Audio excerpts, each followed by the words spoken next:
Cardiac output,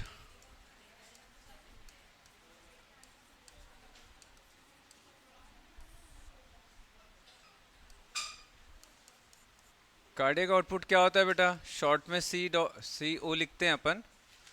cardiac output क्या होगा? Stroke volume into heart rate. तो स्ट्रोक वॉल्यूम 70 ml, ठीक है, पर बीट। पर बीट हार्ट रेट 72 पर मिनट, ठीक है। तो क्या हो जाएगा? करीब करीब 5000 ml होगा बेटा, ml पर मिनट, ठीक है। ये होता है कार्डियक आउटपुट। और इसको क्या लिख सकते हो? 5 लीटर पर मिनट।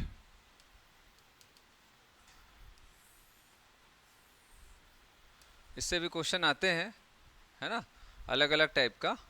तो आपसे पूछते हैं कि स्ट्रोक वॉल्यूम किसी का भी कुछ भी हो सकता है ना। हार्ट रेट भी अलग अलग लोगों का, अलग अलग ऑर्गेनिजम्स का कुछ भी हो सकता है। स्ट्रोक वॉल्यूम क्या होता है? ठीक है, चलो।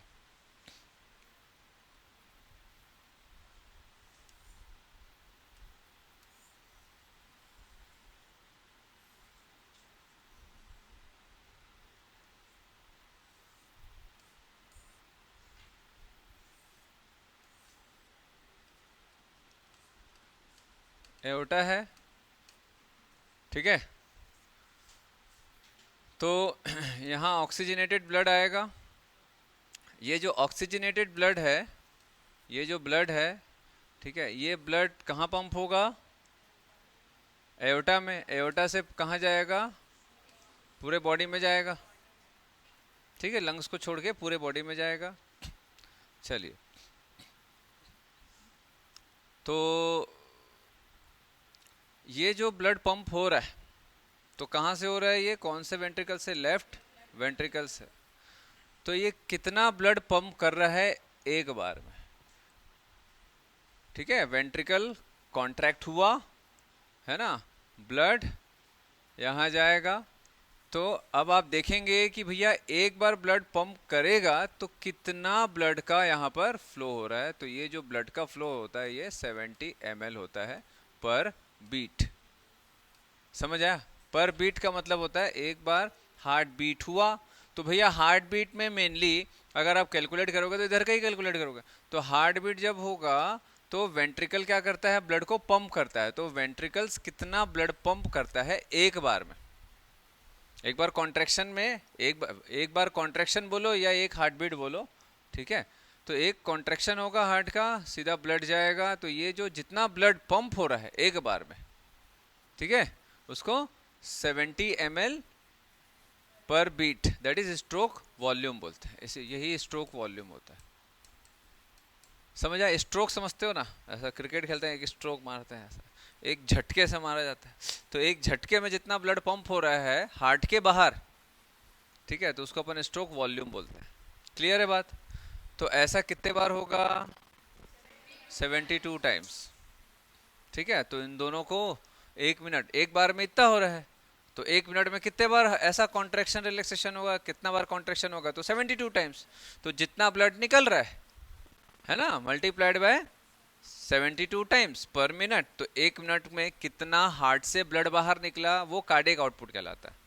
एक मिनट में कितना हार्ट से ब्लड बाहर निकला, तो हार्ट से ब्लड बाहर निकलने के प्रोसेस को कार्डियक आउटपुट बोलते हैं। समझ आया? तो अगर एक बार में कार्डियक आउटपुट अगर पूछ रहा है कि भैया एक बार में ब्लड, एक बीट में ब्लड हार्ट से बाहर कितना निकल रहा है, तो 5000 ml मत कर देना। एक बार में, एक बीट में कितना निकल रहा है? 70 ml, ठीक है। और आपसे पूछे कि भाई 72 टाइम्स जब हार्ट बीट होता है तो टोटल में मिला करके कितना ब्लड बाहर पंप हुआ? 5000 ml। देखो, डायरेक्ट आपसे पूछ दिया what is cardiac output of heart, it's okay, बढ़िया है ना, रटा हुआ है। आपसे पूछ दिया कि एक जो हार्ट बीट होता है, किसी पर्सन का हार्ट बीट 72 बार हो रहा है 1 मिनट में, ठीक है, समझ आ रहा बात। तो अगर आधे मिनट का कार्डियक आउटपुट कैलकुलेट करना होगा तो कितना होगा। अब अगर कॉन्सेप्ट ही नहीं पता है तो गया, छोटा सा क्वेश्चन गया हाथ से। आधे मिनट का आपने कार्डियक आउटपुट याद किया है ना, कार्डियक आउटपुट याद किया है तो आपसे 20 सेकंड का पूछ देगा, है ना, 30 सेकंड का पूछ देगा, तो आपको मालूम होना चाहिए कॉन्सेप्ट क्या है। और दूसरा चीज, दूसरा सवाल और क्या आ सकता है इसमें, कि भाई जैसे मैंने आपको पिछले क्लास में बताया कि हर एक एनिमल का हार्ट रेट अलग अलग होता है। तो भाई जैसे फॉर एग्जांपल कि कोई एक एनिमल है, जैसे फॉर एग्जांपल कोई एक एनिमल है ना, चलो इसको लिख लेना, कोई एक एनिमल है जिसका हार्ट रेट, जिसका heart rate 110 beat per minute है, ठीक है। उसका स्ट्रोक वॉल्यूम, स्ट्रोक वॉल्यूम ना दे करके मैं ऐसा भी लिख सकता हूं कि 50 ml blood pumped by its ventricle,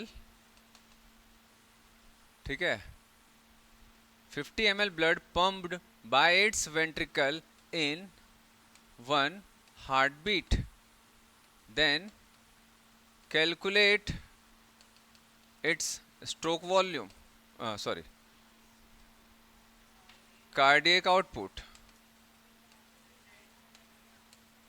चलो करो, कितना आएगा, सिंपल है, ठीक है। और इसी को रटे रहोगे तो 5000 ml ही आएगा दिमाग में, है ना।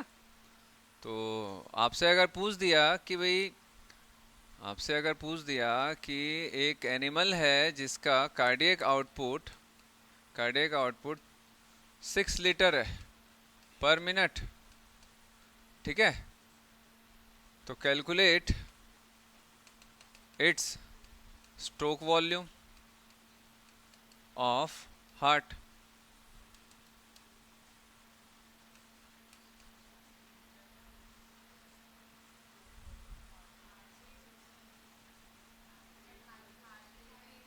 अच्छा, हार्ट बीट नहीं दिया है तो इसका हार्ट बीट जो है आप मान लो 100 है, एकदम सिंप्लीफाई करने के लिए दे रहा हूँ, हार्ट बीट 100 है,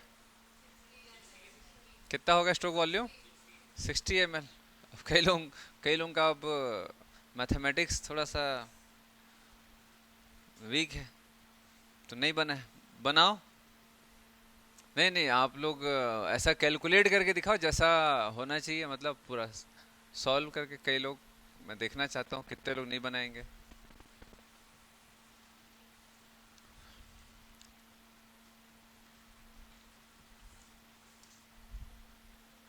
किसको किसका नहीं आया है ये बताओ, 60 ml नहीं आया है।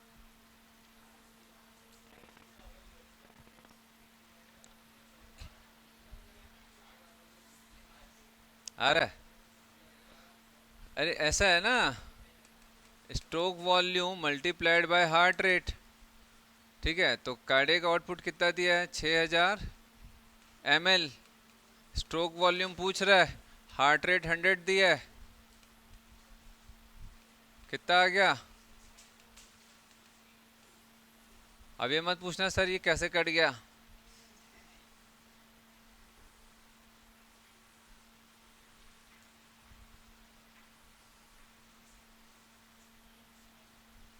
ठीक है, चलो हो जाएगा ना।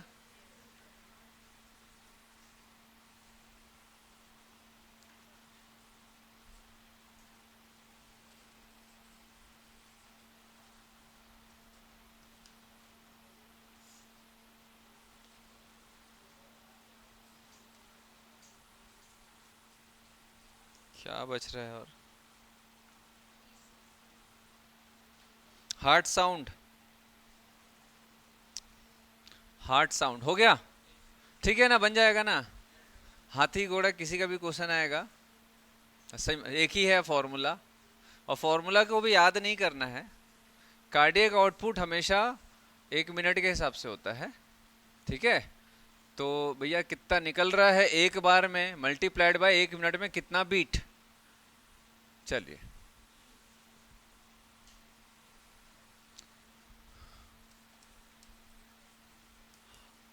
हार्ट साउंड क्या होता है बेटा? हार्ट साउंड क्या होता है? धक धक। सर धक धक होता है। लब डब, ठीक है। तो लब डब ये कब होता है देखेंगे।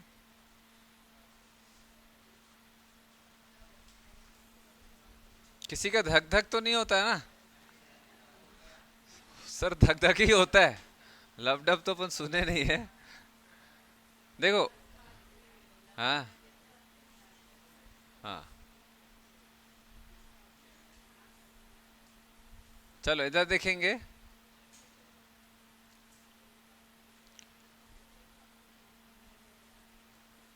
ये कौन सा वेल्व है?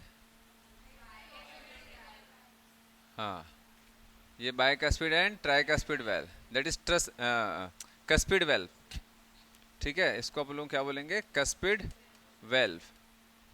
ये कौन सा है लेफ्ट वाला? बाइकस्पिड। ये जिससे पूछूंगा वही बताएंगे। मनीष, मिट्रल वेल्व किसको बोलते हैं? इसको, ऊपर वाले को, इसको नाम बताना जी। ट्राइकस्पिड को बोलते हैं कि बाइकस्पिड को बोलते हैं? अच्छा अच्छा सर, ये ऐसा बताना है क्या? मैं इधर सोच रहा था। वही क्या, ट्राइकस्पिड की बाइकस्पिड किसको बोलते हैं जी? डेविड हैं? ट्राइकस्पिड को बोलते हैं। पढ़ पढ़ के आते नहीं हो बेटा, काहे को आते हो? बाइकस्पिड को क्या बोलते हैं? Mitral valve. ये सब याद रखो यार। चलो ये हो गया, एक वेल्व हो गया, ठीक है। चलो तो ये बाइकस्पिड या ट्राइकस्पिड वेल्व क्लोज कब होता है? क्लोज इज व्हेन, हाँ बोलो भैया, हाँ बोलो, when ventricular contraction occurs,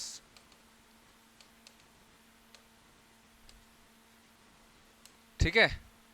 ventricle का जब कॉन्ट्रैक्शन होगा तो ये क्लोज होगा।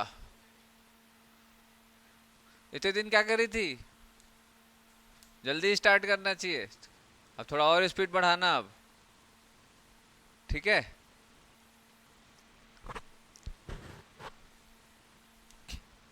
चलो अब देखो बेटा, यहां पर अपन और कलर्स में देखते हैं। इधर देखो, ये होता है semi lunar valve. Semi lunar, lunar समझते हो ना? लूनार एक्लिप्स नहीं सुने हो कभी? क्या होता है? हैं? सुने हो? क्या होता है?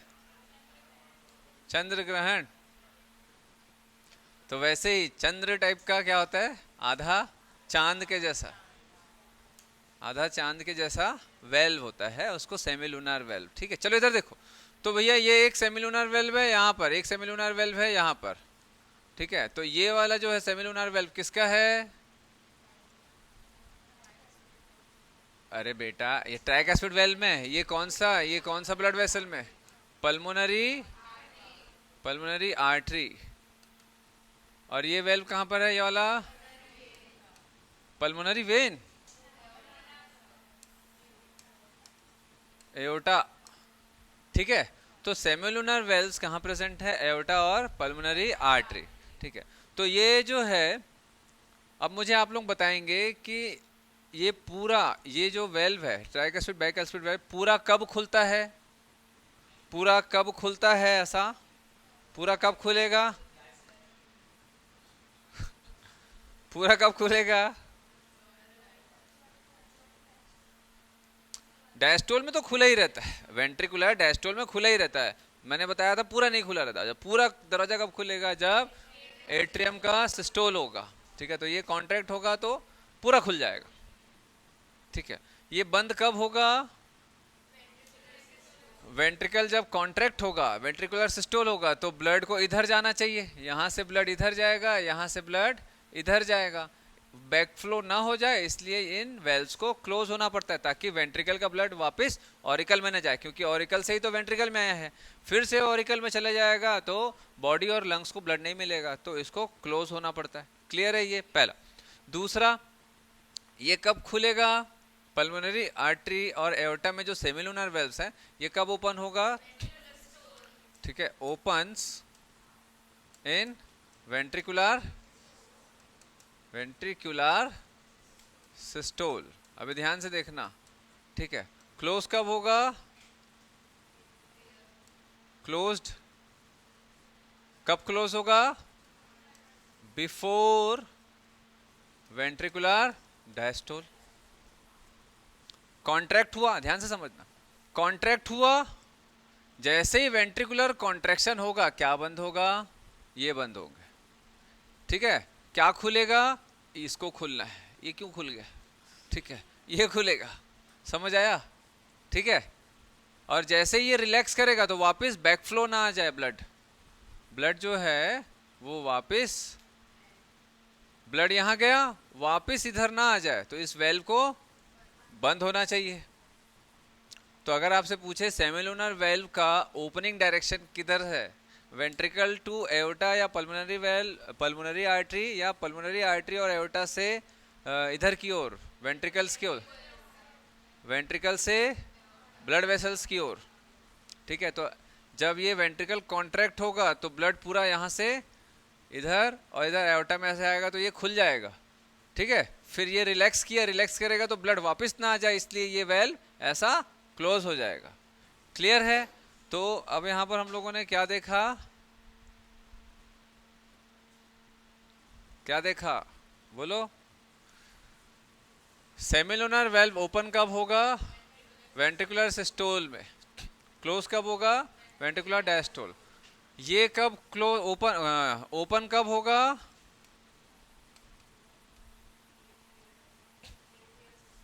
हाँ, ये जनरली खुला रहता है, एओर्टिक सिस्टोल।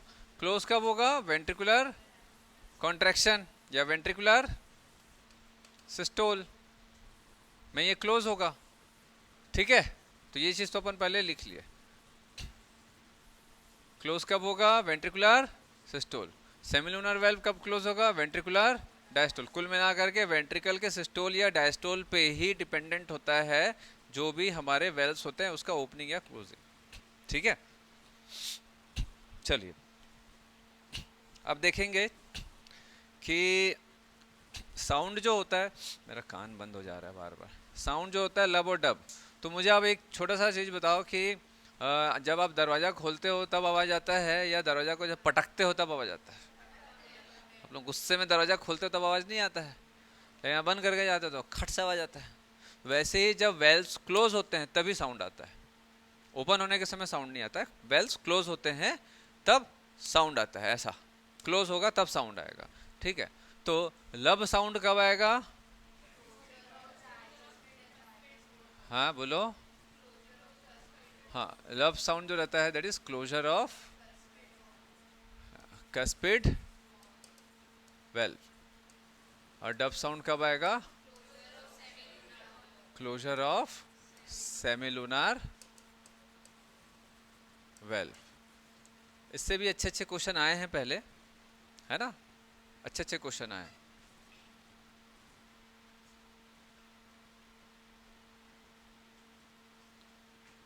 सबसे ज़्यादा तेज हाई जिसका बहुत ज़्यादा फ्रिक्वेंसी होती है, सबसे ज़्यादा तेज जो रहता है वो डब साउंड होता है, लाउड होता है ये, ठीक है। हाई साउंड आता है इसमें और इसमें लो साउंड आता है। सुने हो कभी आप लोग? स्टेथोस्कोप से सुने हो? हाँ, ऐसे कान लगा के सुने हो? हाँ, नहीं सुने हो कभी? हाँ सुने हो? हाँ चलो ठीक है।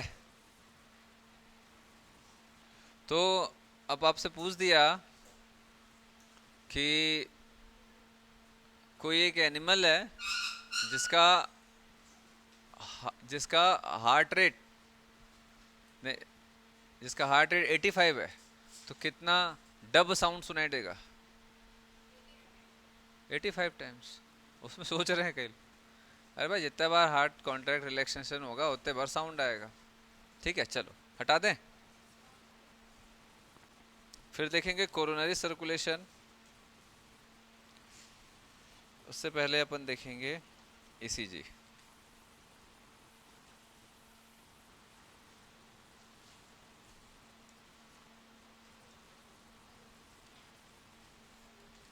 ये बेटा कितना गोदागा देखिए।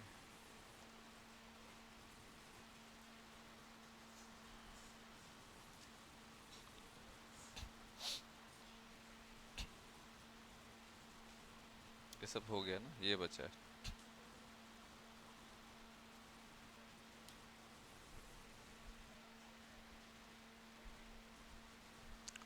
चलो जल्दी से इसको कर लो, फिर ईसीजी अपन देखते हैं।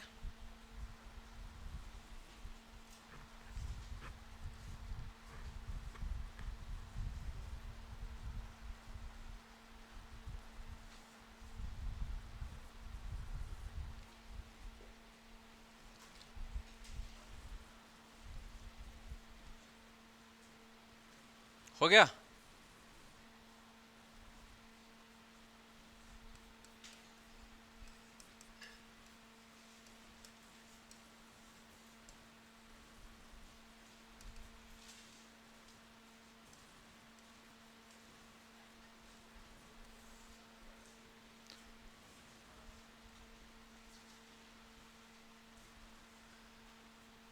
ईसीजी जो है बेटा एक ग्राफिकल प्रेजेंटेशन है, graphical presentation of electrical activity of heart.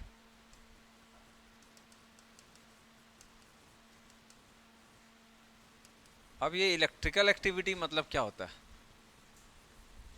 Electrical activity का मतलब क्या होता है? हम लोगों ने जो SA node, AV node, bundle of His, Purkinje fibre देखा था, है ना? मैंने आपको क्या बताया था, यहाँ से क्या रिलीज होता है? यहाँ से सिग्नल प्रोड्यूस होता है। तो ये जो सिग्नल होता है ये क्या होता है? Electrical signal. हमारी बॉडी में दो टाइप का सिग्नल होता है, एक केमिकल सिग्नल और एक इलेक्ट्रिकल सिग्नल। ठीक है, तो इलेक्ट्रिकल सिग्नल यहाँ से रिलीज होगा। ठीक है, चलो तो अब ये सिग्नल पूरे एओर्टा में भी जाएगा, सॉरी ऑरिकल में भी जाएगा, और साथ में एवी नोड में भी जाएगा, ये अपन देख चुके हैं। फिर बंडल ऑफ हिस से लेकर के पूरा परकिंजे फाइबर में भी जाएगा। ऐसा हार्ट के मसल्स में जा रहा है, ऑरिकल के मसल्स में जाएगा, वेंट्रिकल के मसल्स में ये इलेक्ट्रिकल सिग्नल जाएगा। ठीक है, तो आप लोग जैसे पोटेंशियोमीटर, एम मीटर आप लोग पढ़ते हो फिजिक्स में, वो क्या है? करंट और वोल्टेज को मेजर करता है। तो जितना करंट होगा उतना उसमें स्केल में आगे बढ़ेगा, है ना? डिफ्लेक्शन होता है करंट या फिर वोल्टेज के हिसाब से डिफ्लेक्शन होता है। पढ़े हो ना एम मीटर, वोल्ट मीटर? हाँ, कैसे पढ़े हो? फिजिक्स में पढ़े हो ना, 12th फिजिक्स में पढ़ रहे हो कि नहीं पढ़ रहे हो? अभी इलेक्ट्रोस्टैटिक्स में था ना? नहीं, करंट इलेक्ट्रिसिटी अभी चालू नहीं हुआ है क्या? अच्छा अच्छा, बहुत अच्छे अच्छे क्वेश्चन आते हैं उस सर्किट वर्किट वाला। कई लोग तो सर्किट में ही उलझ जाते हैं बेचारे, बट ठीक है, आसान है वो, एक बार कॉन्सेप्ट समझोगे तो सब आ जाता है। चलो अब यहाँ पर क्या देखा जा रहा है भैया? ये जो सिग्नल रिलीज हो रहा है, ये जो सिग्नल यहाँ से निकल रहा है ना? तो अब जैसे फॉर एग्जांपल ये पंखा चल रहा है, तो ये पंखा धीरे भी चल सकता है और तेजी से भी। तो धीरे कब चलता है? हैं? वोल्टेज नहीं, करंट मिलता है बेटा इसको। तो जब रेगुलेटर से आप उसको कम करंट की सप्लाई दोगे तो कम घूमेगा, ज़्यादा करंट की सप्लाई दोगे मतलब इलेक्ट्रिकल सिग्नल कम जाएगा तो कम घूमेगा, ज़्यादा जाएगा तो ज़्यादा घूमेगा, है ना? रेगुलेटर ऐसे होता है ना। तो इसका मतलब है कि भी जैसा सिग्नल होगा वैसा परफॉर्मेंस होगा। तो हार्ट में भी वैसे ही होता है। तो अपन इसका डायग्राम जो अपन ग्राफ देखेंगे, ध्यान से देखना है, इसका जो ग्राफ है इसलिए समझा रहा हूँ पंखे वाला डायग्राम एग्जाम्पल से।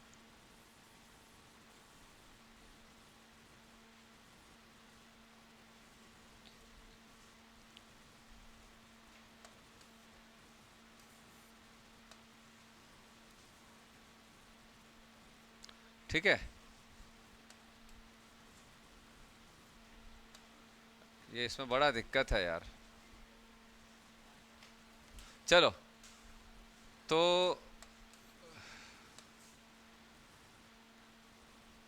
ये हो गया P wave, Q R S, Q R S complex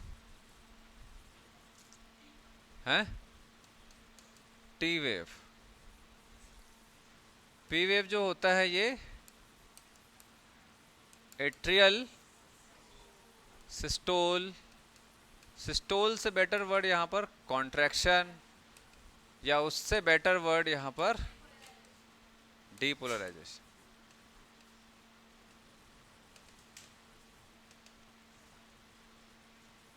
ठीक है, क्यूआरएस कॉम्प्लेक्स क्या होगा भैया? वेंट्रिकुलर डीपोलराइजेशन और कॉन्ट्रैक्शन और सिस्टोल। ठीक है, टी वेव वेंट्रिकुलर रीपोलराइजेशन और रिलैक्सेशन और डायस्टोल, है ना? सबका एक ही मतलब है। चलो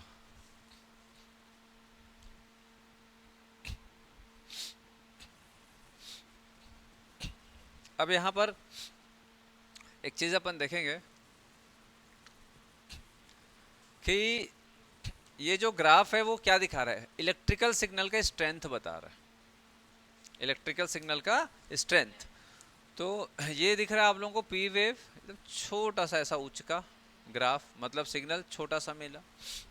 क्यूआरएस कॉम्प्लेक्स मतलब एकदम बड़ा सा ग्राफ मिला, मतलब सिग्नल काफ़ी स्ट्रॉन्ग था, नैरो था मतलब बहुत हाई पिच में था। ब्रॉड रहता है तो स्लो जाता है सिग्नल, ठीक है, थोड़ा लंबे समय तक। लेकिन ये जो रहेगा हाई पिच का एक मतलब बहुत स्ट्रॉन्ग है, ये स्ट्रॉन्ग है। और ड्यूरेशन भी इसके मुकाबले देखोगे तो काफ़ी ज़्यादा है, ड्यूरेशन भी देखोगे तो काफ़ी ज़्यादा है। देन टी वेव का भी ड्यूरेशन काफ़ी कम है। ठीक है, अब यहाँ पर एक चीज़ मिसिंग है, कई बार आता है ईसीजी में, कौन से हार्ट की एक्टिविटी का ग्राफ मिसिंग होता है? एट्रियल डायस्टोल, है ना, ध्यान रखना, ये कई बार आता है एग्जाम में। एट्रियल डायस्टोल नहीं बताया गया है, ये एट्रियल सिस्टोल है, और इधर वाला पूरा वेंट्रिकल का सिस्टोल और डायस्टोल के बारे में बताया गया है। ठीक है, अब यहाँ से ये समझ आ रहा है कि वेंट्रिकल का जो सिस्टोल है उसके लिए ज़्यादा करंट देना पड़ा, ज़्यादा सिग्नल जा रहा है, स्ट्रॉन्ग सिग्नल ज़्यादा लंबे समय तक जा रहा है। तो आप जानते हो कि एट्रियल जो सिस्टोल है वो जनरली एट्रियल सिस्टोल कितने देर के लिए होता है? 0.1 सेकेंड। वेंट्रिकुलर सिस्टोल कितने देर के लिए होता है? 0.3 सेकेंड के लिए होता है। समझ आ रहा बात? ठीक है, तो इसका यही मतलब हुआ ना कि सिस्टोल, एट्रियल सिस्टोल के लिए ज़्यादा समय नहीं देना है, बट वेंट्रिकुलर सिस्टोल के लिए ज़्यादा समय देना है। क्यों? क्योंकि वेंट्रिकल्स का कॉन्ट्रैक्शन ज़्यादा स्ट्रांगली होता है और ज़्यादा समय तक होता है, तो बहुत ही ताकत से वेंट्रिकल्स कॉन्ट्रैक्ट करता है, बहुत ही ज़्यादा। बहुत मैंने आपको समझाया था ना कि बाजू में ब्लड फेंकना है, बाजू में पत्थर फेंकना है पड़ोसी के पास, तो ऐसे किए चला जाएगा। और बहुत दूर फेंकना है तो बहुत ताकत लगाना पड़ेगा, तो वेंट्रिकल को बहुत ताकत से कॉन्ट्रैक्ट करना पड़ता है। तो ज़्यादा ताकत से और ज़्यादा देर तक कॉन्ट्रैक्ट करना पड़ता है, क्योंकि पूरे ब्लड में, पूरे बॉडी में ब्लड पहुँचाना है, इसीलिए उसको ज़्यादा स्ट्रॉन्ग सिग्नल मिलता है। समझ आ रहा है? ठीक है, चलो तो ये जो ग्राफिकल प्रेजेंटेशन है इसी को हम लोग इलेक्ट्रोकार्डियोग्राम बोलते हैं, ग्राफ। मशीन को बोलते हैं इलेक्ट्रोकार्डियोग्राफ।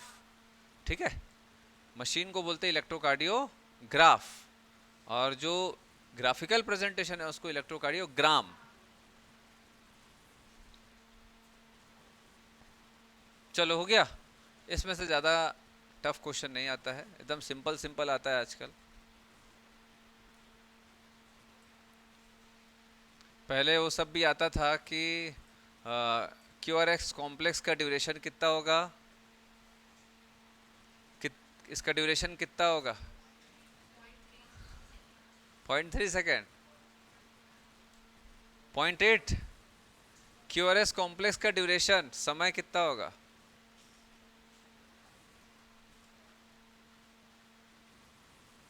बताओ। अच्छा, जितने देर में करंट पंखे के पास जाता है,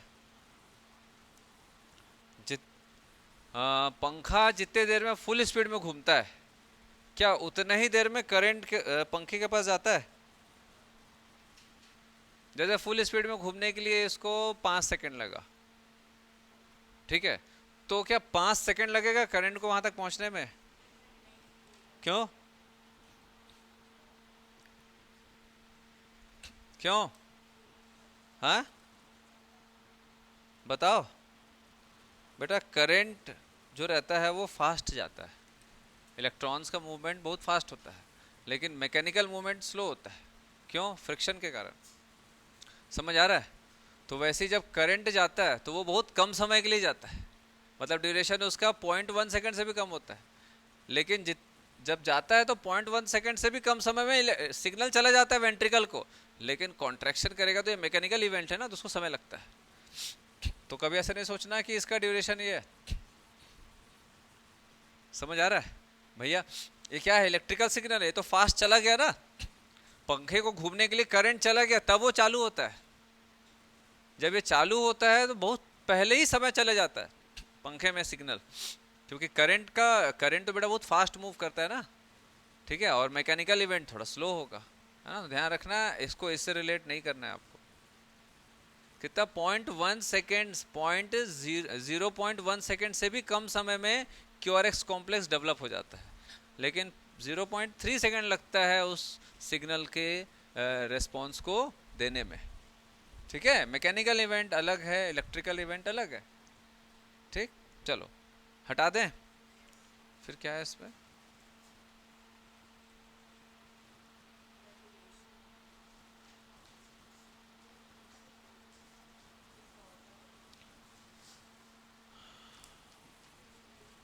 ब्लड वेसल नहीं देखे ना, लिम्फ देखेंगे, इसको रख ले बेटा, चलो ठीक। लिम्फेटिक सिस्टम देखेंगे,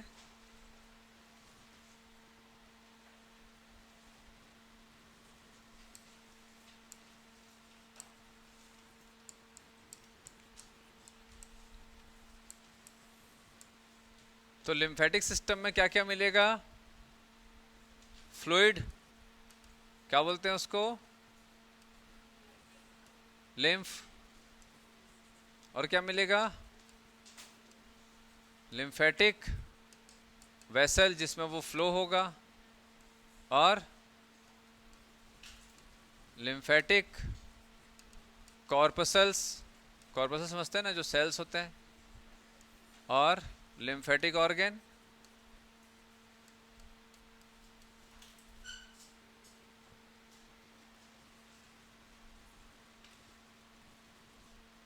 चलिए, तो फ्लूइड दैट इज लिम्फ क्या होता है? ये एक कलरलेस फ्लूइड है। कहाँ से डिराइव हुआ है? अरे बाबा, ये है क्या चीज़? इट इज़ अ ड्रेनेज, ये ड्रेनेज होता है, ठीक है। तो जैसे मैंने आपको बताया था कि ये टिश्यू है, टिश्यू के पास से क्या निकलेगा? ब्लड वेसल गुजरेगा, ब्लड आगे जाएगा, ब्लड से कुछ फ्लूइड का लीकेज होगा, है ना, और ये जो लीकेज हो रहा है that is called tissue fluid और इंटरस्टिशियल फ्लूइड, और इसको क्या बोलते हैं? इंटरस्टिशियल फ्लूइड, ये बता चुका हूँ। तो इस ब्लड से क्या क्या फ्लूइड कंटेंट और उस फ्लूइड में क्या क्या बाहर निकलेगा। तो भैया यहां से क्या क्या निकल सकता है, वाटर तो निकलेगा, तभी तो भाई टिश्यू को वाटर मिलेगा। इसमें गैसेस निकल सकते हैं बाहर, ठीक है, न्यूट्रिएंट्स, न्यूट्रिएंट निकलेगा कि नहीं। एक ही चीज ध्यान रखना, यहां से वो सारी चीजें निकलेंगी यहां पर जो सेल को चाहिए। तो सेल को क्या क्या चाहिए, water, gases, oxygen, carbon dioxide, nutrients, minerals, ions, waste, ठीक है, हार्मोन्स। ये आप लोग ऐसे मत सोचो कि ब्लड से क्या क्या निकलेगा, आप लोग ऐसे सोचो कि ब्लड से क्या क्या टिश्यू को जाएगा। तो ब्लड से निकल के जो जो टिश्यू को जाएगा वो सारी चीजें यहीं तो आएंगी ना। फिर जैसे यहां से ग्लूकोज निकला, ये ग्लूकोज पहुंचा, ये ग्लूकोज टिश्यू को मिलेगा, वाटर निकलेगा, वाटर टिश्यू को मिलेगा, यहाँ से ऑक्सीजन निकलेगा, ऑक्सीजन पहले यहाँ आएगा फिर यहाँ से टिश्यू को जाएगा, कूद के तो जाएगा नहीं ब्लड वेसल से टिश्यू में। तो जो भी चीज़ें यहाँ से बाहर निकल रही है वो सभी के सभी इसी फ्लूइड, यही फ्लूइड बनाएगा। तो ये फ्लूइड जो बनता है टिश्यू के आसपास उसको टिश्यू फ्लूइड बोलते हैं, और इंटरस्टिशियल फ्लूइड, समझ आ रहा है। तो वेस्ट प्रोडक्ट भी होगा, हार्मोन, सारी चीज़ें होंगी। तो अब ये कंटिन्यूस निकलते जा रहा है यहाँ पर, तो पूरा का पूरा तो यहाँ नहीं चले जाएगा, ठीक है। तो जो एक्स्ट्रा जो बचा है निकलते जा रहा है, यहाँ पर निकलते जा रहा है वाटर, जैसे जैसे ब्लड फ्लो होगा वैसे वैसे वाटर और ये सारी चीज़ें निकलते जाएंगे, जितना डिफ्यूज़ होना है वो डिफ्यूज़ हो जाएगा और बाकी पड़ा रहेगा। तो भैया अब जो एक्स्ट्रा वाटर यहाँ जो पड़ा हुआ है लीकेज होकर के, इसको हम क्या करेंगे, एक अलग से ड्रेनेज सिस्टम के थ्रू इसको यहाँ से बाहर निकालेंगे, एक अलग से ड्रेनेज सिस्टम के थ्रू यहाँ से बाहर निकालेंगे। तो अब ये जो टिश्यू फ्लूइड है जब इस ब्लड इस वेसल के अंदर जाएगा, एक वेसल के अंदर जब ये जाएगा तो इस वेसल के अंदर अब ये जो फ्लूइड है जो यहाँ था, ये जो फ्लूइड है, तो भाई सीधी सी बात है, जैसे बहुत ज़्यादा बारिश में पानी भर जाता है रोड में, फिर धीरे धीरे क्या होता है वो नालियों से बाहर निकल जाता है ड्रेनेज सिस्टम के थ्रू। वैसे ही टिश्यू के आसपास, टिश्यू को घर समझो और ये रोड है, तो यहाँ से फिर एक नाली के थ्रू, ऐसा नहीं बोलना चाहिए नाली वाली, ठीक है, तो एक ड्रेनेज सिस्टम के थ्रू यहाँ से बाहर निकलते जाएगा, क्योंकि ब्लड कंटिन्यूस फ्लो हो रहा है और कंटिन्यूस ये फ्लूइड बनते जा रहा है। तो भैया बनते जा रहा है तो उसको एक्स्ट्रा को हटाते भी तो जाना है, ठीक है। तो ये जो फ्लूइड अब यहाँ पर प्रेजेंट है, जो यही फ्लूइड का पार्ट है, यही फ्लूइड जो यहाँ से ड्रेन हो रहा है, इसी को हम लोग क्या बोलते हैं, लिम्फ। ये एक फ्लूइड है। तो भाई सीधी सी बात है, कई बार क्वेश्चन आता है कि लिम्फ में आपको क्या क्या मिलेगा, क्या क्या नहीं मिलेगा। तो भाई मुझे बताओ कि ब्लड से क्या क्या निकला है, जो निकला है वही मिलेगा। क्या ब्लड से आरबीसी निकल सकता है, क्या नहीं निकलेगा, ठीक है। प्लेटलेट निकल सकता है क्या, नहीं, बहुत माइनर क्वांटिटी में टूटे हुए हैं, अगर निकले तो निकले, ठीक है, बहुत माइनर, मतलब ना के बराबर। डब्ल्यूबीसी निकल सकते हैं क्या ब्लड वेसल से, हाँ बताया था मैंने, डब्ल्यूबीसी निकल सकते हैं। कौन कौन सा, दो टाइप के डब्ल्यूबीसी निकलता है, कौन सा,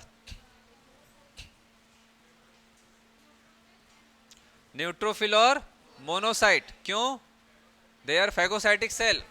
तो फैगोसाइटोसिस करने के लिए कहीं भी, मतलब भूखे लोग हैं, भूखे शेर है, कहीं भी कूद के चले जाएंगे, तो डब्ल्यूबीसी निकल सकते हैं, है ना। चलो क्लियर है इतना। चलो देन क्या इस फ्लूइड में आपको एल्ब्यूमिन, ग्लोबुलिन, प्रोटीन मिलेगा, प्रोटीन मिलेगा, प्रोटीन यहां पर से लीकेज नहीं होगा। बड़े बड़े मॉलिक्यूल बताया था ना, चाय की छन्नी में चाय पत्ती, अदरक सब छनाता है, तो बड़े बड़े मॉलिक्यूल है, ब्लड वेसल से बाहर नहीं जा पाएगा, डिफ्यूजिबल मॉलिक्यूल ही डिफ्यूज होगा। और एक्सेप्शनली डब्ल्यूबीसी माइग्रेट करते हैं अमीबॉइड मूवमेंट के थ्रू। क्लियर हो रहा है। तो क्वेश्चन आता है, रटते बैठना नहीं है अपने को। तो प्रोटीन, आरबीसी और मोस्ट ऑफ द डब्ल्यूबीसीज, प्लेटलेट्स, ठीक है, लार्ज मॉलिक्यूल्स कभी भी लीक आउट नहीं होते, ठीक है। तो ये लिम्फेटिक वेसल हो गया। अब ये जो लिम्फेटिक वेसल है, आगे चलने के बाद कहीं कहीं ऐसा सूजा हुआ सा रहता है। सूजा हुआ समझते हो, कई लोग मुंह सुजा लेते हैं ना, वैसा नहीं, ऐसा ब्रॉड एरिया रहता है, ब्लड वेसल कहीं कहीं ब्रॉड होता है, तो उसी को अपन टॉन्सिल बोलते हैं। एक्चुअल में tonsil is a word for lymph node, lymph nodes. तो एक्चुअल में लिम्फ नोड, नोड मतलब समझते हो एक गठान जैसा, तो वैसे ही ऐसा गठान जैसा एक स्ट्रक्चर बनता है किसमें, लिम्फेटिक वेसल। उसी लिम्फेटिक वेसल के नोड को लिम्फ नोड बोलते हैं, और tonsil is a type of lymph node, tonsil is a type of. ठीक है, चलो अब नेक्स्ट। अब ये कहीं ना कहीं तो जुड़ा हुआ रहता है और किसी ना किसी स्ट्रक्चर से ऐसा जुड़ा हुआ रहेगा, है ना। तो ये कुछ लिम्फेटिक ऑर्गेन से जुड़ा रहता है, लिम्फेटिक ऑर्गेन से जुड़ा हुआ रहता है।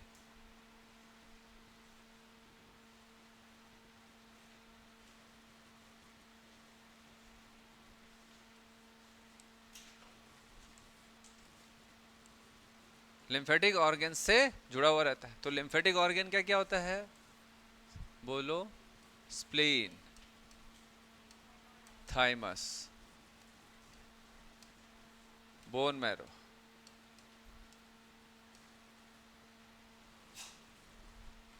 ठीक है। तो प्राइमरी लिम्फॉइड ऑर्गेन और एक होता है सेकेंडरी लिम्फॉइड ऑर्गेन, ठीक है। तो लिम्फॉइड ऑर्गेन का काम क्या है पहले समझना। लिम्फॉइड ऑर्गेन जो रहता है ये site of multiplication and maturation of lymphocyte,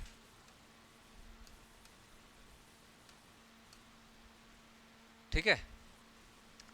lymphoid organ जो रहता है वो लिम्फोसाइट्स। अब लिम्फोसाइट कितने टाइप के होते हैं बता बेटा, नहीं पता, वेरी गुड, बता बेटा जीतू। लिम्फोसाइट पढ़ते पढ़ते नहीं हो, पढ़ते हो, पहले क्लास में पढ़ाया था ये सब। दो टाइप का, क्या क्या टाइप नहीं पूछ रहा, नाम भी बताना है। हाँ बताओ।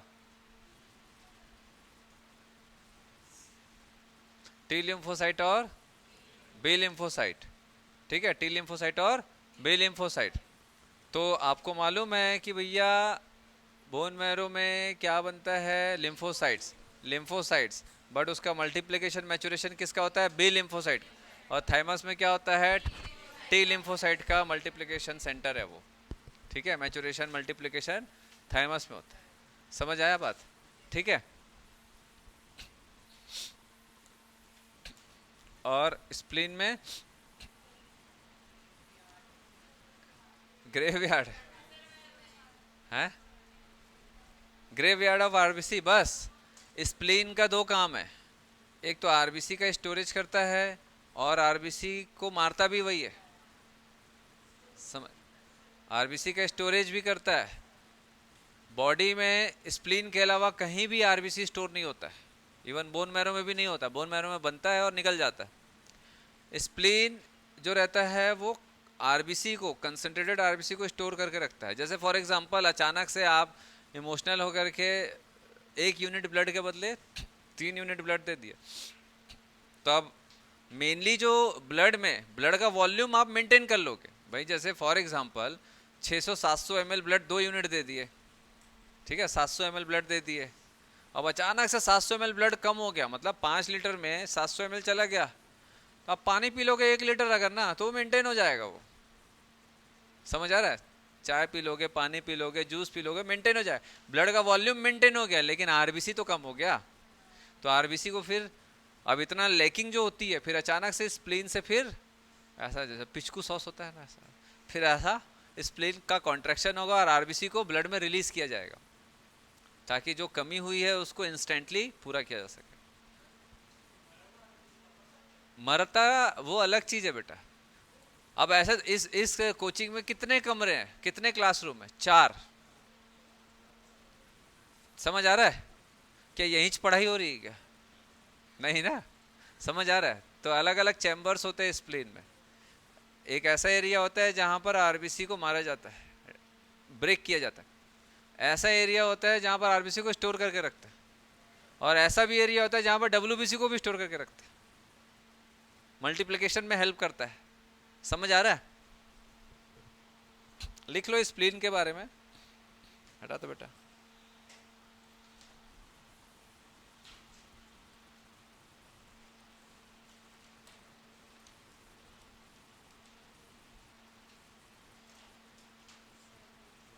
स्प्लीन के बारे में छोटा सा लिख लो, बाकी तो पता ही है आपको, bone marrow thymus.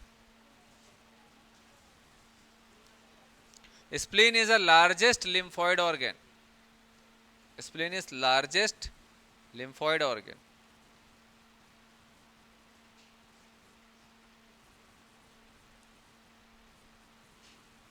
Spleen is largest lymphoid organ. आप सिर्फ ग्रेवयार्ड जानते हो ना, बाकी बहुत काम है इसका। लार्जेस्ट लिम्फॉइड ऑर्गन, जहां पर एंटीबॉडीज का प्रोडक्शन होता है, ठीक है, लिम्फोसाइट्स वहां पर मल्टीप्लाई होते हैं।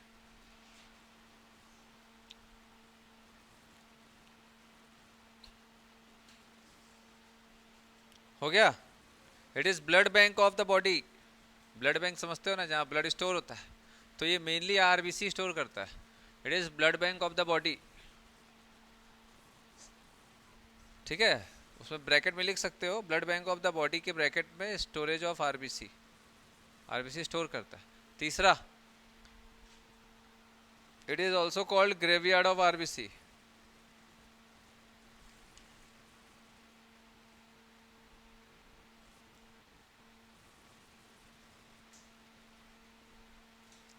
फिर नेक्स्ट लिखेंगे, it is multiplication centre of T and B lymphocyte. It is multiplication centre of, it is multiplication centre of T and B lymphocyte.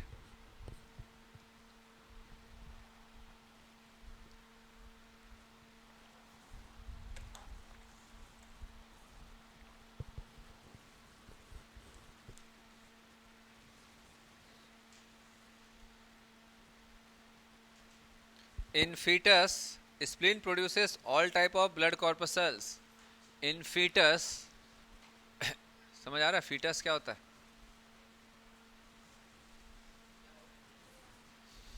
Embryo अलग होता है, fetus अलग होता है। 9 मंथ के पीरियड में एम्ब्रियो अलग होता है, fetus अलग होता है, दोनों को एक नहीं समझना। In fetus, spleen produces all types of blood corpuscles like RBC, WBC, platelet. Generally RBC WBC platelet adults में कौन बनाता है? बता बेटा, कौन बनाता है? बोन मैरो, ठीक है। लेकिन जब बच्चा पैदा नहीं हुआ है तो फीटस में एम्ब्रियोनिक पीरियड में कौन बनाता है? स्प्लीन।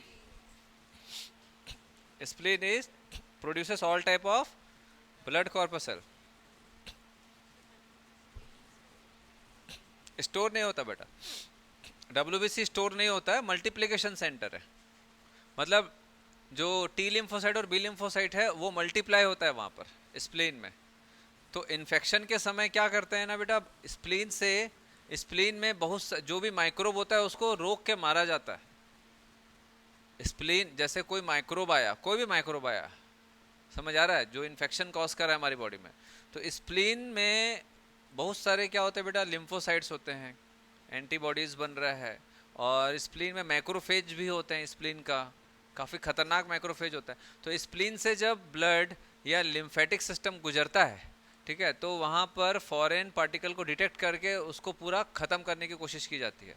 तो पूरा ऐसा स्वेलिंग आ जाती है। इसलिए ख़ास तौर पे मलेरिया वगैरह में देखोगे तो स्प्लीन बढ़ जाता है।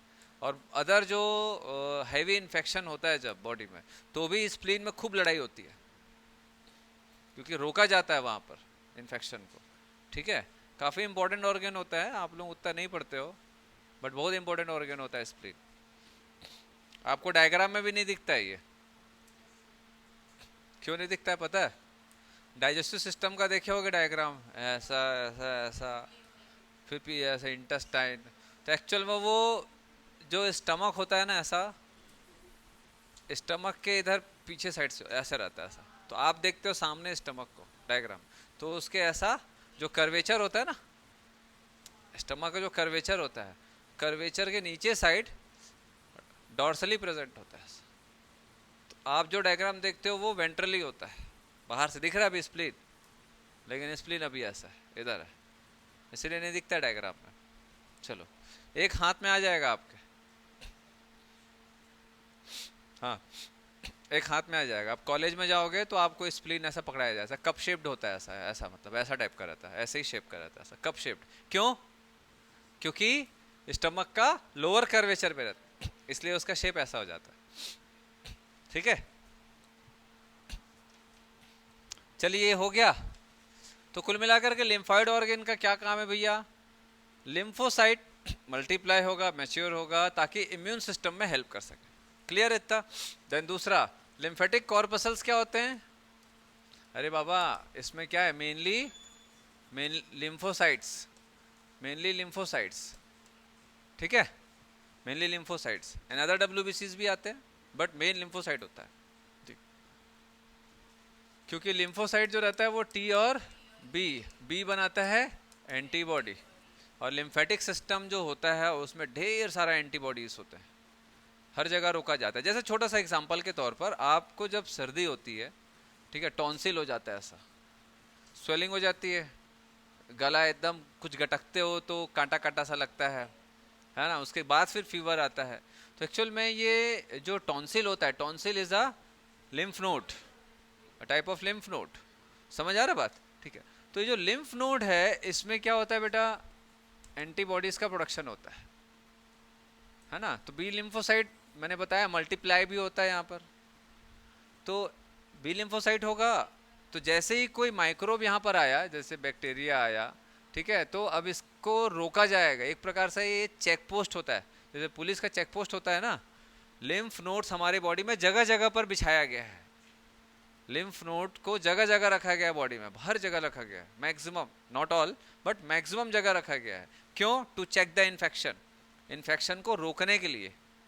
तो लिम्फ नोड्स बढ़ जाते हैं इन्फेक्शन में स्पेशली। समझ आ रहा है? जो भी हमारे बॉडी में फॉरेन है, फॉरेन पार्टिकल है किसी भी प्रकार का, उसको लिम्फ नोड रोकता है, रोक के उसको ख़त्म करने की कोशिश करता है। इसीलिए जब हमको इन्फेक्शन होता है, जैसे हमको वायरल इन्फेक्शन हो गया, बैक्टीरियल इन्फेक्शन हो गया, तो बेटा आप लोग देखिए सीजनल जो फ्लू होता है उसमें स्वेलिंग आती है। तो एक्चुअल में वो सबसे पहले जो भी वायरस है वो कहाँ पर आएगा? फिर जाएगा इधर। तो बेटा आप ये म्यूकस मेम्ब्रेन उसको रोकता है, लंग्स तक जाने से पहले वो यहीं रहेगा, गले तक ही रहेगा, इसलिए हम पहले गार्गल करते हैं, नहीं तो फिर वो धीरे से नीचे जाएगा या ब्लड में जाएगा। तो म्यूकस मेम्ब्रेन में रहता है, म्यूकस मेम्ब्रेन से फिर वो आसपास के ब्लड वेसल में मूव करता है, म्यूकस मेम्ब्रेन से मूव करेगा और साथ ही लिम्फेटिक सिस्टम में एंटर करता है।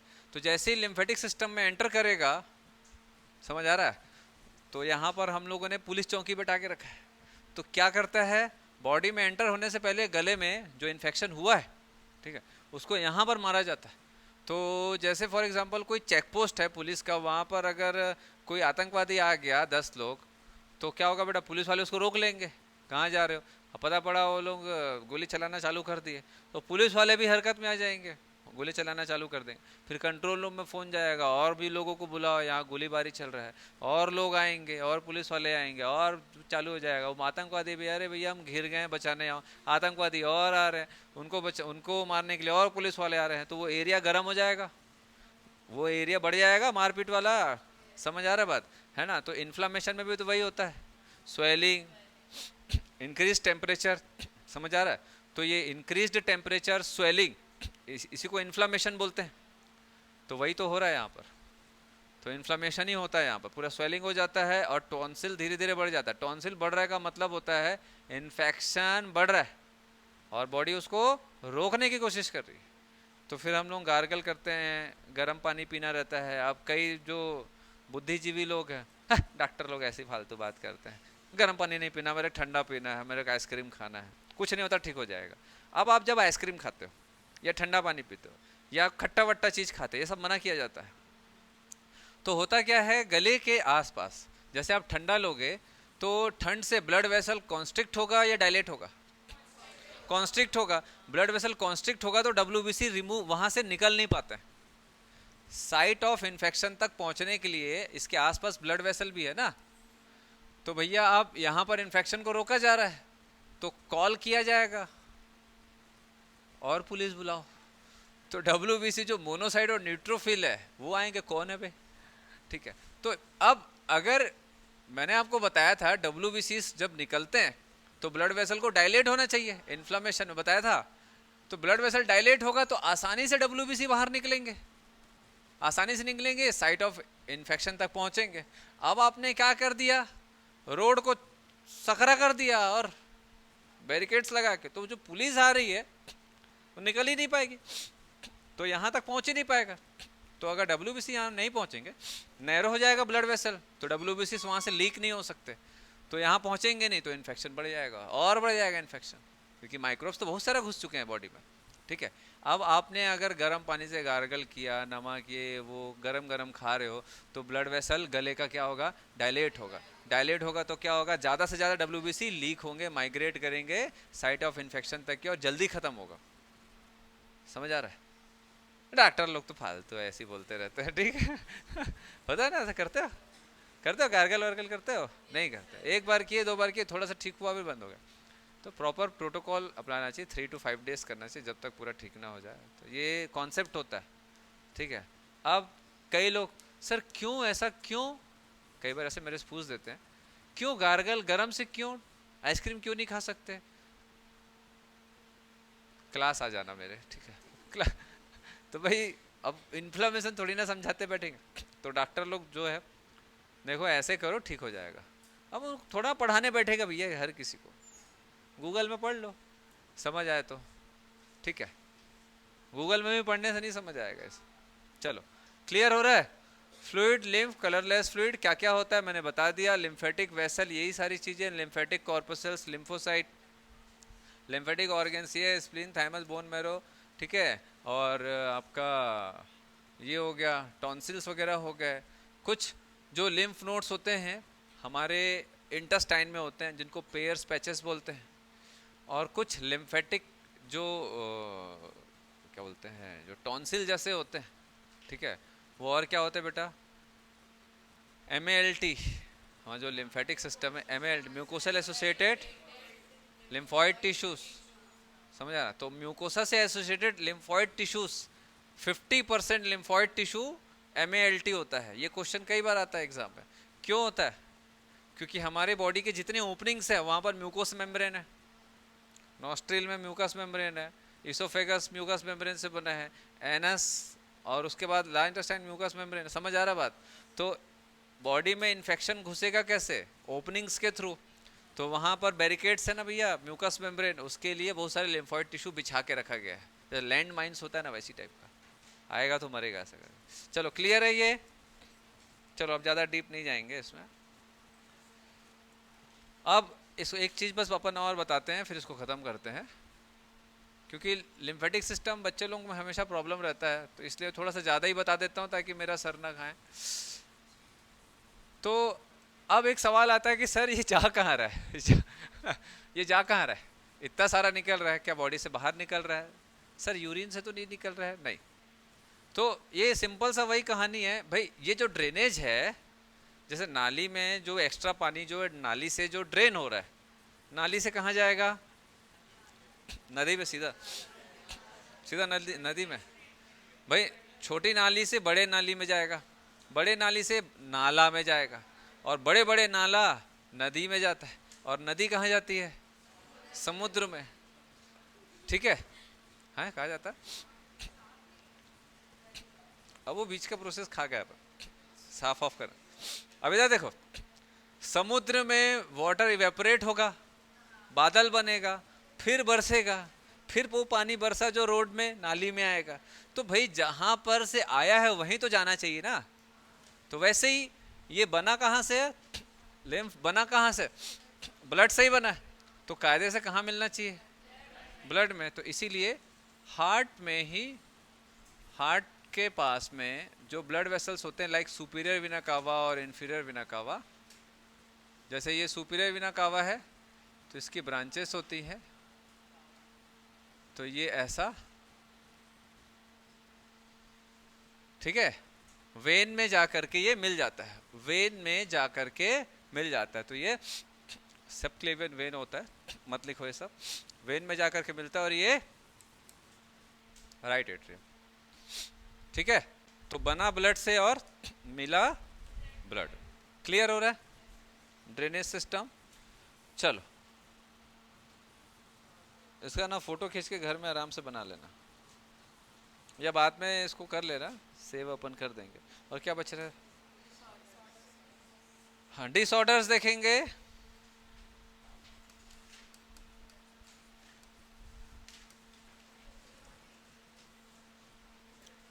डिसऑर्डर्स मेनली अगर अपन देखें हार्ट्स का ही जो क्वेश्चन आता है, उसके लिए सबसे पहले देखते हैं कोरोनरी सर्कुलेशन।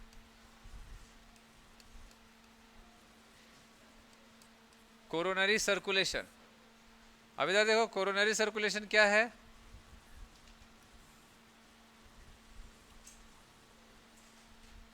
इसको समझ लो तब आगे चीजें समझ आएंगी। अब इधर देखो, पूरे बॉडी को ब्लड कौन पंप करके देता है? हार्ट। कैसे?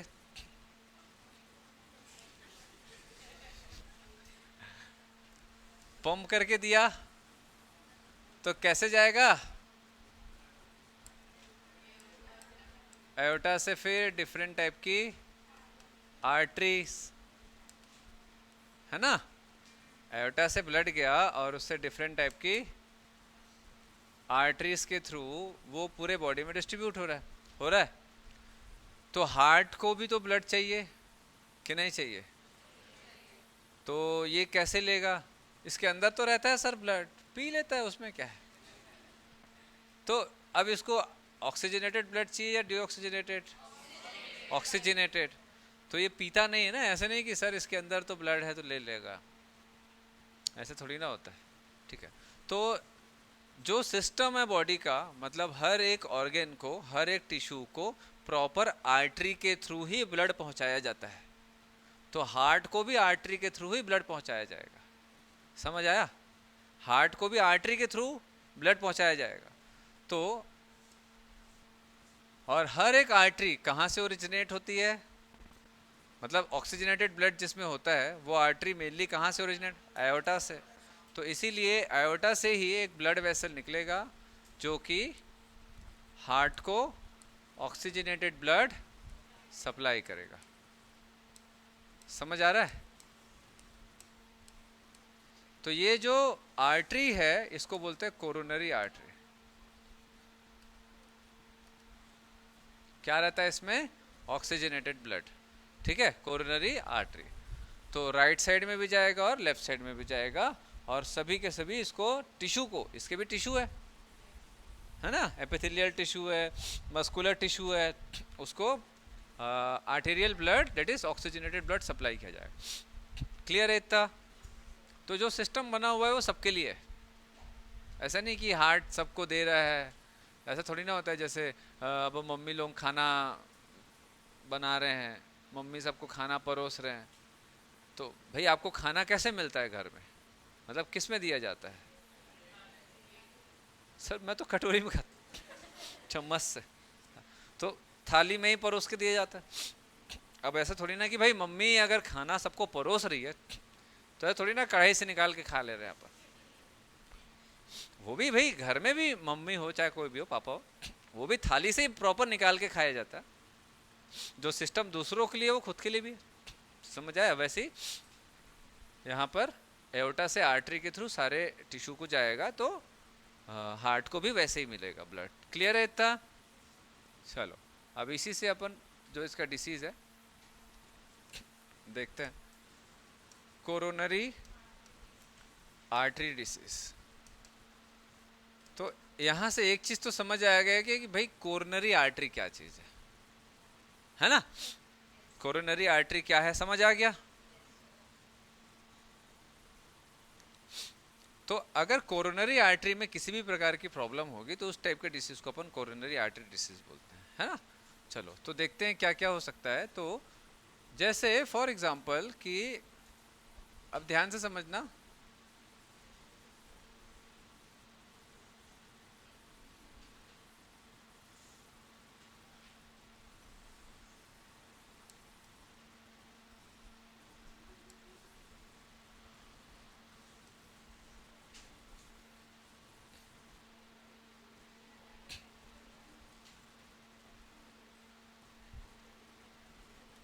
अब इधर देखो बेटा, यहां से जो ब्लड वेसल आ रहा है,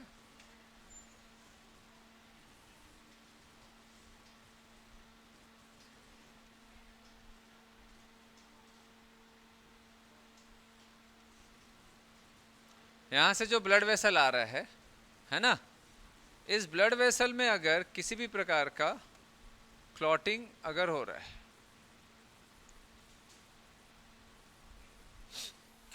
तो ये क्या चीज है? Deposition of cholesterol, fat, calcium ion, fibrous tissue. तो ये सब मिल करके क्या करते हैं बेटा, यहाँ पर एक लेयर बना लेते हैं। ठीक है, एक लेयर बना लेते हैं ऐसा। ठीक है, तो अगर आप देख सकते हो कि जो ब्लड जाना चाहिए उतना अच्छे से नहीं जा रहा है, लेकिन फिर भी जा रहा है, फिर भी जा रहा है। तो एक समय आएगा कि भाई ये बढ़ते बढ़ते और बढ़ेगा, और बढ़ेगा, और बढ़ेगा। फिर क्या होगा, आप देख सकते हो एकदम नैरो हो गया, है ना, एकदम नैरो हो गया। तो यहाँ से जो ब्लड जा रहा है, यहाँ से जो ब्लड जा रहा है वो एकदम नैरो जगह से निकल रहा है। तो नॉर्मल अगर कंडीशन है किसी का, मतलब नॉर्मल चल फिर रहा है तो ठीक है, लेकिन अगर कोई ऐसा दौड़ लिया अचानक से, है ना, तो दौड़ेगा तो क्या होगा, हार्ट बीट इंक्रीज होगा। हार्ट बीट इंक्रीज होगा मतलब क्या है, हार्ट ज़्यादा काम कर रहा है। हार्ट ज़्यादा काम कर रहा है मतलब हार्ट के जो मसल्स हैं वो ज़्यादा काम कर रहे हैं। तो ज़्यादा काम करने के लिए उनको ज़्यादा एनर्जी चाहिए, ज़्यादा एनर्जी बनाने के लिए उनको ज़्यादा ग्लूकोज और ज़्यादा ऑक्सीजन चाहिए। तो ज़्यादा ग्लूकोज और ज़्यादा ऑक्सीजन कौन पहुंचाएगा, ब्लड ही पहुंचाएगा। तो यहाँ पर ब्लड उतना तेजी से आ नहीं पा रहा है, जितना आना चाहिए उतना अमाउंट में आ नहीं पा रहा है, क्योंकि यहाँ पर नैरो हो गया। तो इस हिस्से में ब्लड अगर नहीं पहुंचेगा तो ये वाला जो हिस्सा है हार्ट का, इसके मसल्स को ऑक्सीजन और न्यूट्रिएंट्स नहीं मिलेगा, स्पेशली ऑक्सीजन अगर नहीं मिलेगा।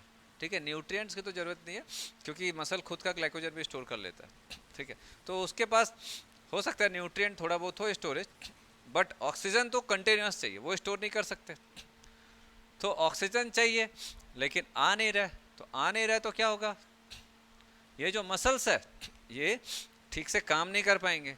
तो मसल्स जो है उनको आप ज़बरदस्ती रगड़ रहे हो, जैसे भाई कोई आदमी को आप खाना नहीं दोगे, उसको काम कराए पड़े हो, मार मार के कराए पड़े हो उसको, अदमारा टाइप का हो जाएगा बेचारा। समझ आ रहा बात? ठीक है, देखियो ना मूवी में खाना वाना नहीं देते, मजदूर लोगों को मार मार के, कोड़े मार मार के काम कराते हैं, चल खा, एक रोटी दे दी और दिन भर काम करा रहे हैं। तो उससे क्या होगा बेटा, मसल्स वीक हो जाएंगे, मरने की स्थिति में आएंगे, कुछ सेल्स सरेंडर कर देंगे, बस अब गया मैं।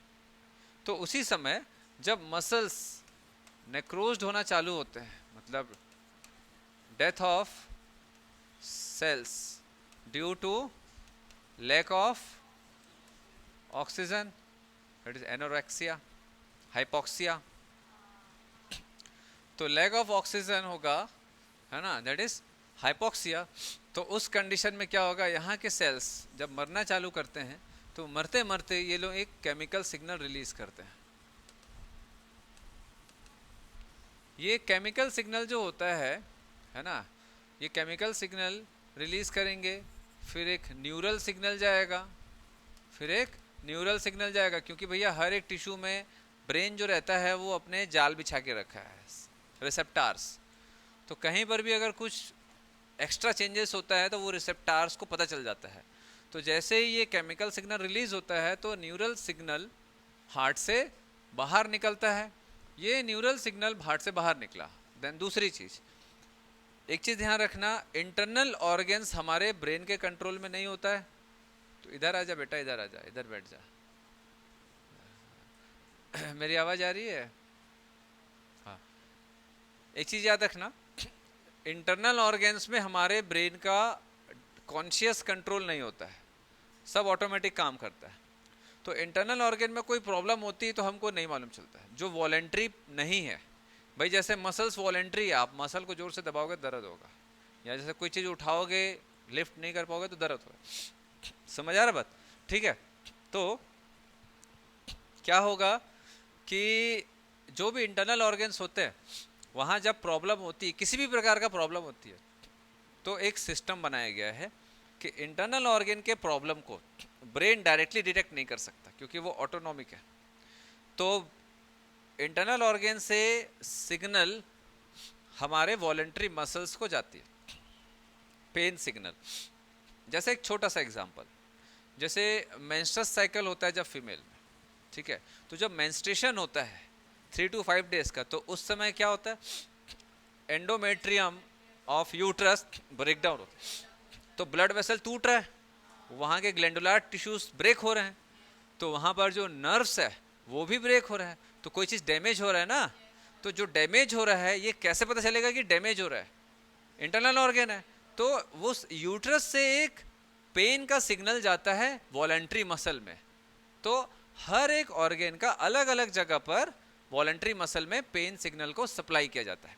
तो यूट्रस का जो पेन सिग्नल है उसको बैक मसल्स को सप्लाई किया जाता है।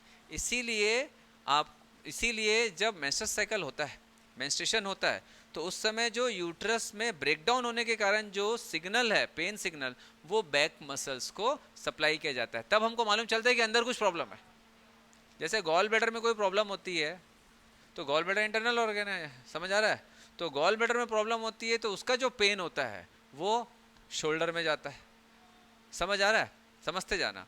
जब किडनी में कोई प्रॉब्लम होती है तो उसका पेन आपका लेटरल टू बैक, मतलब डॉर्सोलेटरल वॉल जो होता है यहाँ पर जहाँ किडनी होता है वहाँ के मसल्स को जाता है, तो यहाँ पेन होता है। जैसे किसी को किडनी स्टोन वगैरह हुआ होगा अगर, तो जैसे पूछना अगर किसी को किडनी स्टोन हुआ होगा तो यहाँ ऐसे यहाँ दर्द नहीं होता है, बीचों बीच लेटरल साइड में पेन होता है, काफ़ी एकदम पिंचिंग पेन होता है, समझ आ रहा है। तो क्यों हो रहा है, क्योंकि किडनी में जरूर कुछ प्रॉब्लम चल रही है, तो उसका एक रिसेप्टर जो रहता है वो सेंस को रिसीव करता है और ब्रेन को डायरेक्टली ना बता करके मसल्स को पेन सप्लाई, फिर वो मसल्स से हमारे ब्रेन को सिग्नल मिलता है, हमको मालूम चलता है कि हाँ कुछ प्रॉब्लम। इसीलिए कहीं भी अचानक से पेन होता है तो उसको लाइटली नहीं लेना चाहिए, वो एक सिग्नल होता है कि कुछ प्रॉब्लम चल रही है। तो अपन पढ़ते हैं, इतना पढ़ते हैं, स्टडी किए हैं कि कौन सा पेन कहाँ रेडिएट होता है। वैसे ही जब हार्ट के सेल्स मरते हैं तो यहाँ पर भी वही चीज़ है, ये भी इंटरनल ऑर्गन है।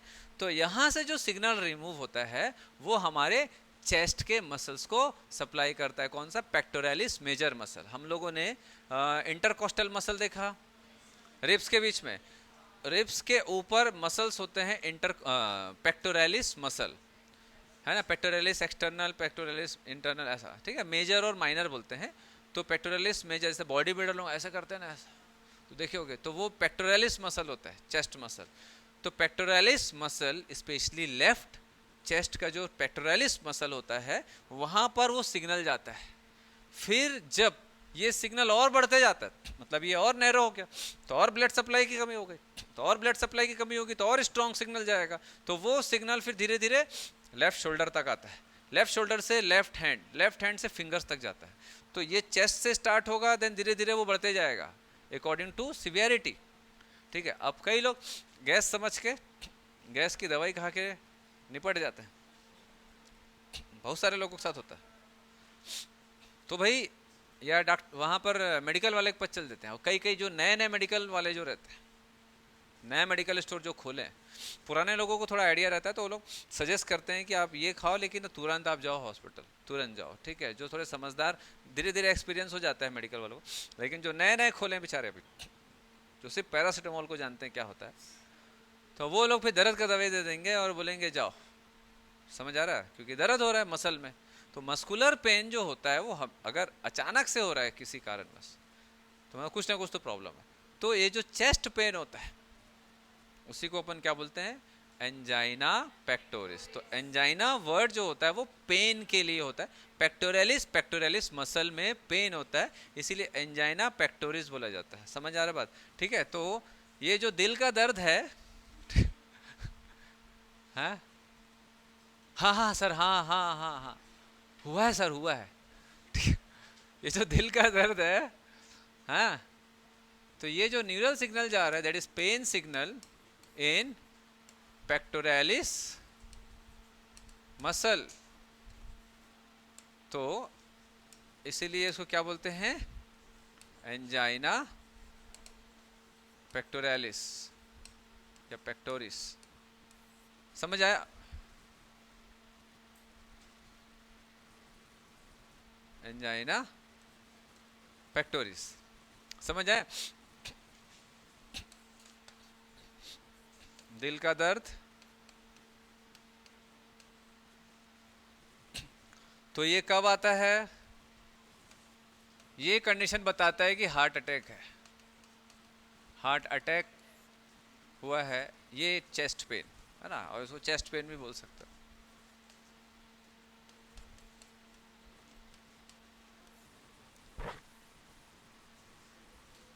अब कई लोग थोड़ा सा डरते हैं, तो अब राइट चेस्ट में भी पेन हुआ, चले गए ऐसी लोकल के पास। एक बार ऐसी हुआ, मेरा ऐसी मौसी की दामाद को रात को 12 बजे पेन हुआ, तो वो गए हॉस्पिटल, भाई ऐसी लोकल बस्ती बस्ती में रहते हैं, चले गए। अब ठीक है, चले जाते हैं कई बार लोग, कोई दिक्कत नहीं। तो उसका ईसीजी किया, वो पहली बात उसको ईसीजी रीड करने नहीं आता, ठीक है, ठीक है, ईसीजी क्लियर भी नहीं था, धुंधला धुंधला सा था। मैं बोला भैया एक भी ग्राफ इधर का इधर नहीं समझ आया तो कैसे समझोगे तुम, समझ आ रहा? तो वो हो गया। उसके बाद फिर उसको इंजेक्शन वगैरह, बोले तुमको हार्ट की प्रॉब्लम है, तुरंत जाओ, ईसीजी में दिखा रहा है। तो मेरे को बाद में फ़ोन किया, हॉस्पिटल गया, बहुत चेस्ट पेन हो रहा है। तो फिर मैं गया, मैं बोला डर गया, मैं बोला हाँ यार हो सकता है, यंग एज है, 30 साल के आसपास का होगा, 28-30 साल। तो मैं बोला अभी ठीक लग रहा है? हाँ इंजेक्शन वगैरह लगाया तो ठीक लग रहा है। मैं बोला कहाँ पेन हो रहा है? तो बोला यहाँ पेन हो रहा है। तो मैं बोला क्या बोल रहा है वो? तो बोले कार्डियोलॉजिस्ट के पास जाना है तुरंत, बिना समय गंवाए। मैं बोला यहाँ पेन हो रहा है, तुमको हार्ट वाले के पास क्यों भेज रहे? तो बोले हार्ट की प्रॉब्लम है, ईसीजी में देखा है। मैं देखा ईसीजी, एक तो क्लियर नहीं था, धुंधला धुंधला, मशीन खराब वाला, ठीक है, समझ आ रहा है? वो बस 300-400 रुपये लेने के लिए वो मशीन रखे हैं, हाँ, समझ आ रहा बात, पर पेशेंट। तो मैं बोला कुछ नहीं करना है, ठीक है, चुपचाप घर जा और सो जा, सुबह तक ठीक हो जाएगा, समझ आ रहा है? वहाँ जाते हैं तो ये टीएमटी ये वो दुनियादारी, मतलब कितना गलत गाइड करते हैं, कुछ गलत है ना ये सब, मतलब इतना भी बेवकूफ़ मत बनाओ लोगों को, समझ आ रहा है?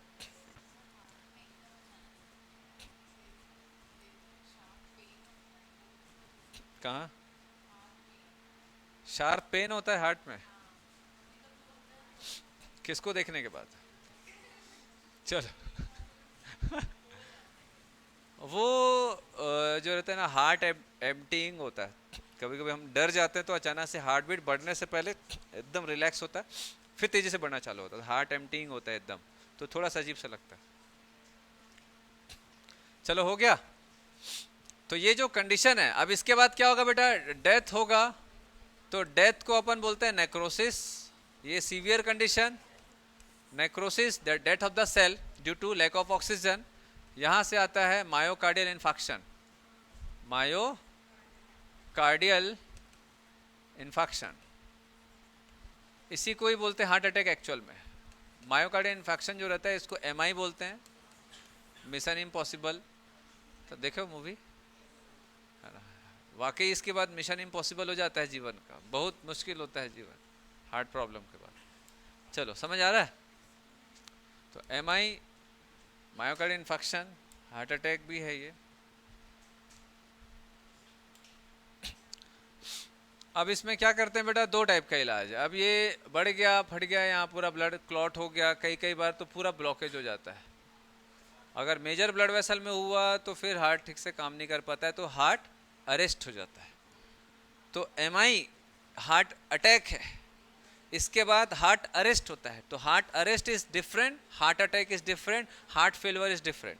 तो हार्ट अरेस्ट का मतलब होता है रुक जाना, अब ये नहीं काम कर पा रहा, ब्लड पंप नहीं कर पा रहा। अब इधर देखो क्या होगा, ये जब ब्लड पंप नहीं कर पाएगा, क्योंकि मेन तो ये वाला है ना पार्ट, ये ब्लड पंप नहीं करेगा तो ब्लड जाएगा नहीं, ब्लड जाएगा नहीं तो इसको भी तो नहीं मिलेगा, जब तक यहाँ आएगा नहीं तो ये इसको भी तो नहीं मिलेगा ब्लड, तो पूरा हार्ट ही रुक जाता है। इसको हार्ट अरेस्ट बोला जाता है, सब लिखा हुआ है एनसीईआरटी में, देख समझ लो पहले। इसको हार्ट अरेस्ट बोला जाता है। एक होता है हार्ट फेलियर। हार्ट फेलियर क्या होता है? अच्छा, अब कई लोग ना बहुत कंफ्यूज होते हैं, heart fail, heart arrest, heart attack, बहुत कंफ्यूजन होता है। अटैक समझ आ गया, अरेस्ट समझ आ गया, अटैक के बाद अरेस्ट आता है, तो कभी कभी तो सीधा अरेस्ट हो जाता है, यू आर अंडर अरेस्ट, ठीक है, होता है ना। दूसरी चीज, हार्ट फेलवर, इसको ऐसे समझो इसको कि कोई एक विद्यार्थी स्कूल में फेल हो गया एक सब्जेक्ट, अब कई लोगों को याद आ रहा होगा, और एक विद्यार्थी को पूरा ही निकाल दिया गया, कई लोग और एक आध जन को याद आ रहा होगा, क्या हुआ, क्यों झांक रहा है? अच्छा चलो इधर देखो, तो जो फेल हुआ है, क्या उसका नाम कट गया स्कूल से? क्या वो चला गया स्कूल से? पेपर दिलाएगा, फिर से ठीक हो जाएगा सब, है ना। तो heart fail is not heart arrest. बस अब जो फेल हुआ है किसी सब्जेक्ट में, इसका क्या मतलब है कि वो विद्यार्थी ठीक से पढ़ नहीं रहा, बस पढ़ नहीं रहा ना, वैसे ही हार्ट ठीक से काम नहीं कर रहा है, हार्ट रुका नहीं है, रस्टिकेट नहीं हुआ है लाइफ से, हार्ट ठीक से काम नहीं कर पा रहा है, उसी को अपन हार्ट फेलवर, समझ आया, फेलवर, काम नहीं कर पा रहा है।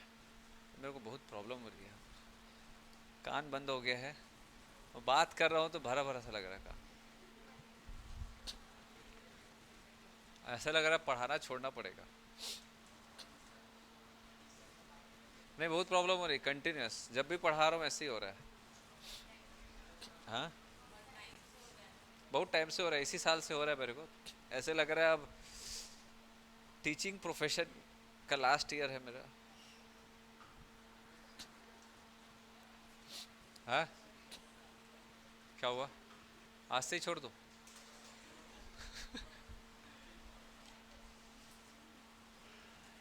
चलो हो गया। अब इसको करेक्ट कैसे किया जाता है? दो तरीका है। अब देखो, ये हमारा हार्ट है, अब क्या करेंगे, इस ब्लॉकेज को यहां से हटा दो, ऐसे एक स्टेंट आता है, स्टेंट डाल देते हैं, स्टेंट आता है ऐसा जाली जैसा, हाँ, तो क्या करते हैं, ब्लड वेसल में ऐसा एक जाली बना देते हैं जो ऐसा दबा हुआ है, ऐसा करके ऐसा खोल दिए और ब्लड फ्लो आराम से हो रहा है। एंजियोप्लास्टी, प्लास्टिक का मतलब रिपेयर कर, और एक होता है, नहीं बेटा, और अगर यहाँ पर पूरा ब्लॉकेज है, खुल नहीं पाएगा, तो हमको क्या करना है, यहाँ पर ब्लड सप्लाई करना है, तो अपन बाईपास कर देते हैं।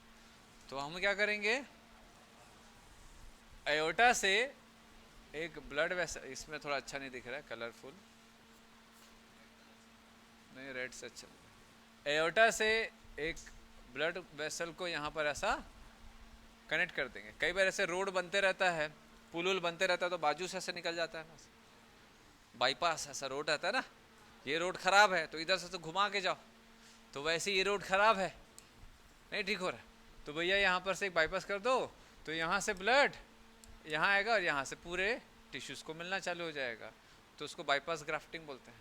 तो कौन से ब्लड वेसल की ग्राफ्टिंग मतलब एक ब्लड वेसल निकाल के डाल दिया, है ना, तो इसको कोरोनरी आर्टरी का बाईपास ग्राफ्टिंग बोला जाता है, CABG, इसका नाम क्या होता है, CABG, उसी को बाईपास सर्जरी बोलते हैं। अब भाई आप कोई डॉक्टर के पास कोई मरीज आया, हार्ट की प्रॉब्लम है, उसको बाईपास सर्जरी मतलब ये वाला करना है, पाथवे बनाना है, तो अब वो पेशेंट को बोलेंगे भाई कोरोनरी आर्टरी बाईपास ग्राफ्टिंग करना पड़ेगा आपका। तो गाँव के आदमी जो है, जो या फिर जो नहीं समझते, ठीक है बाबू, आथन आवथन काली आ जाबू, हाँ, वो गए शाम को दूसरे डॉक्टर पर, बाईपास लगी जाई तो हाँ बाबू कर दे, एडमिट हो जाओ अभी ठीक है। तो अब हर चीज़ समझाना जरूरी नहीं होता है, तो लोकल लैंग्वेज, तो इसलिए बाईपास बना दिए, खत्म, ब्लड फ्लो नॉर्मल हो गया, ठीक है। चलो हटा दें इसको, और क्या है इसमें, हो गया ना, हाइपरटेंशन तो बता दिया हूँ, एंजाइना, हार्ट फेल्योर। आज नया टॉपिक चालू करना था मेरे को। हाँ चलो,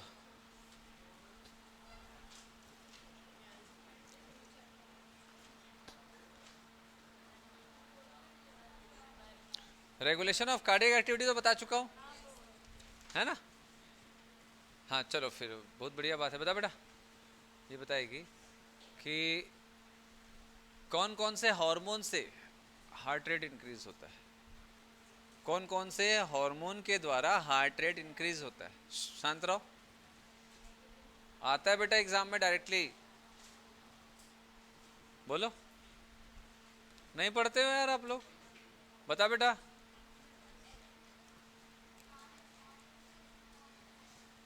हाँ, कौन सा नर्वस, कौन कौन सा न्यूरल सिग्नल के थ्रू हार्ट रेट इंक्रीज होता है। हार्ट रेट इंक्रीज कौन कौन सा न्यूरल सिग्नल से होगा, और कौन कौन से डिक्रीज होगा। ए बेटा बताओ।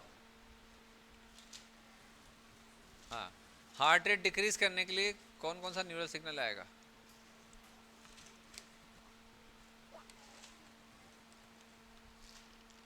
पढ़े ही नहीं हो तो इस कैसे बोल पाओगे बेटा, स्पेलिंग कैसे बोलोगे, जब पढ़ोगे तब तो। आप बताओ। वेगस और पैरासिम्पैथेटिक न्यूरल स्टिमुलेशन से क्या होगा, हार्ट रेट डिक्रीज हो। चलो,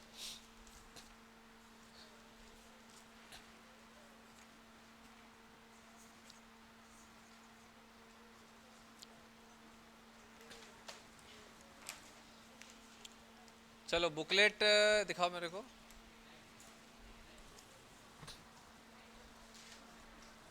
अब क्या चैप्टर चालू करूंगा नया। चलो फिर नए नेक्स्ट चैप्टर में अपन एक्सक्रीटरी चालू करेंगे।